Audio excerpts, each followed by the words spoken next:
Hello Whovians and welcome to my latest Doctor Who review, where today I review Doctor Who, The Tomb of the Cybermen, starring Patrick Troughton, Frazer, Hines and Deborah Watling.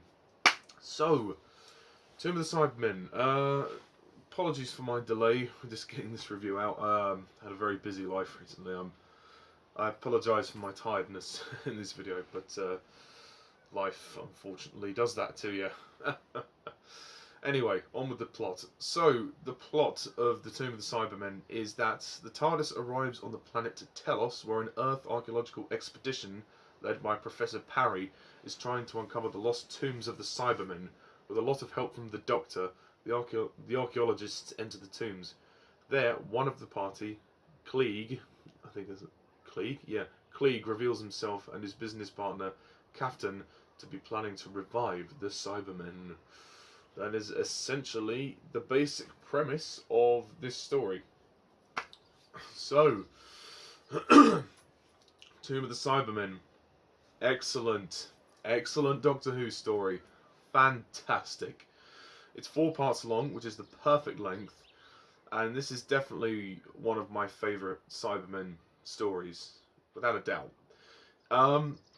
What I like about this one, much like the 10th Planet, is that there's a sense of confinement. The fact that we experience the Cybermen, we always seem to experience them in a very sort of enclosed area. Like in the 10th Planet, they were on this submarine.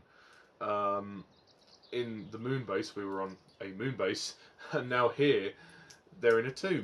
So yeah, it's very interesting, and the fact that it's an expedition. There's quite a few people involved in this expedition. There's a lot of characters in this story, but all of them get their moment to shine. They don't necessarily all have development as such, but they the ones that do really do, and the ones that are less featured get their moment to shine as well. So it's a very well written Doctor Who story. I really enjoyed this story. I think it's a fantastic story. It's very intense. I think that the whole design of the tomb is absolutely outstanding, and it looks fantastic. And the Cybermen themselves, when they appear, I think they look very scary, very good. The acting of the story is brilliant. Patrick Troughton as the Doctor continues to be amazing in every single performance. This is definitely one of my favourite performances from Troughton. He's just so on it. Like, there's no other way to say it. He's just on it. He knows what he's doing.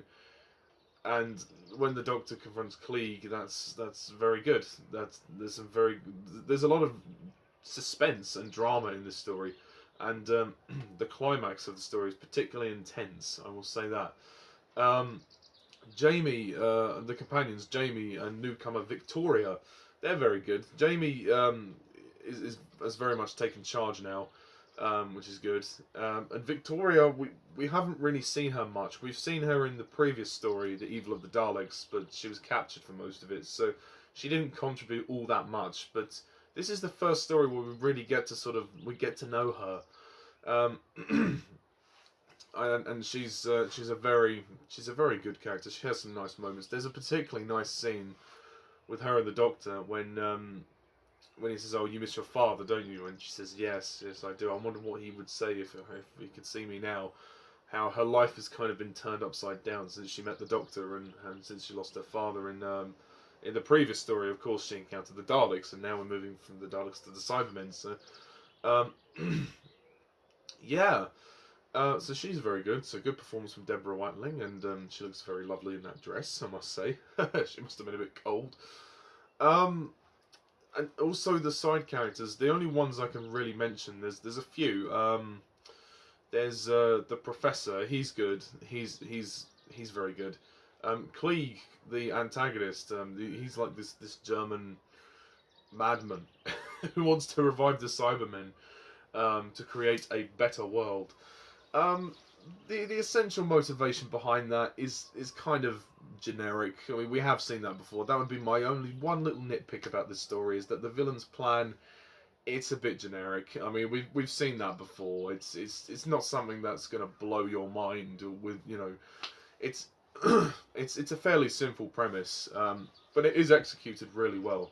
And tonally, this story is very good. I mean, it's more of a serious story than it is comedic. But there are some nice moments. There are some very light-hearted moments. Don't get me wrong. And the other characters, you have Hayden. He gets shot in the back. Who's the big fella? Toberman, the big black fella. He's good. He doesn't really say anything in the story, but he's the physical. He's the muscle. So he's very good. And he gets to take on the Cybermen at some point towards the end, which is good. Yeah, and other than that, I can't really think of anyone else. There's that woman who tries to put Victoria in the machine. I don't actually know her name, but you know, if somebody could tell me that in the comments, I'd be very much appreciated. It's directed by Maurice Barry, and I think the direction is very good. It's very tight.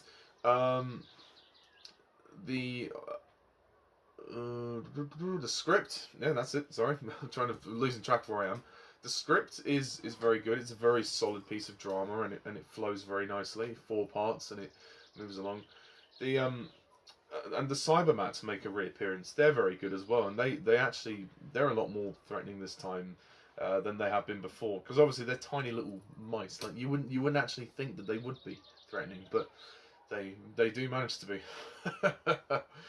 The music's also very good. We hear echoes of that theme that we heard in the Moon Base, which is nice.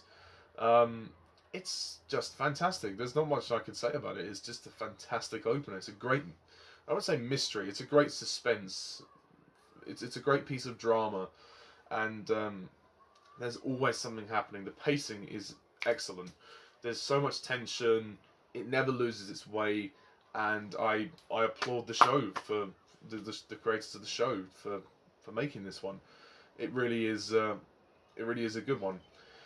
What a way to kick off season 5. I mean, this is the first story of season 5, and shockingly, it is so far it is the very first complete Patrick Troughton story. Yay! Oh, thank fuck. Oh, well, I shouldn't speak too soon because there'll be other stories that are missing. Damn you, BBC bastards. But anyway, I just thought it was worth mentioning that because all 4 parts actually survive, which is lovely. And it was broadcast on the 2nd to the 23rd of September 1967. So, oh my god, over 50 years, 51 years ago, this story was. That's amazing. That really is amazing. Yeah, so well done, Peter Bryant, for producing this story. Yes, there's not much else I can say about this story. I like the way it begins as well, with Victoria entering the TARDIS, seeing that for the first time. I do feel that scene probably should have been at the end of the previous story, but never mind. I mean, that story was long enough at 7 parts. At the end of this story is pretty good. It does end quite abruptly. It's not too abrupt. But there's no sense. But you don't see the Doctor and his companions leave, which I guess we should have seen them at least get into the TARDIS, but it doesn't matter. They'll probably show that at the beginning of the next story anyway. So who knows? So yes, I am going to close off this review of the Tomb of the Cybermen by scoring it. You know what? I'm going to score it a 10 out of 10.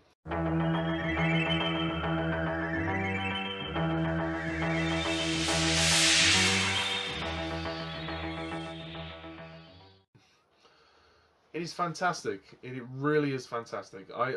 The flaws I have are nitpicky, so it's not enough for me to detract from the great experience that this story is. It's definitely one of my favourites classic stories. It might be my favourite Cyberman story of the classic era. I don't know. We'll have to see. I mean, the 10th Planet was rather good, wasn't it? I mean, that was Hartnell's last story as well. So that's cool. That has a special place in my heart. I mean, even so, I mean, the Moon Base was very good as well. The Cybermen have had very good stories. The Daleks and the Cybermen seem to have very good stories in Classic Who. But that is it for now, folks. That is it until the next review. The next review of Doctor Who will be The Abominable Snowmen. So, until then, thank you guys all for watching. And as always, I am Mr. TARDIS 11. See ya.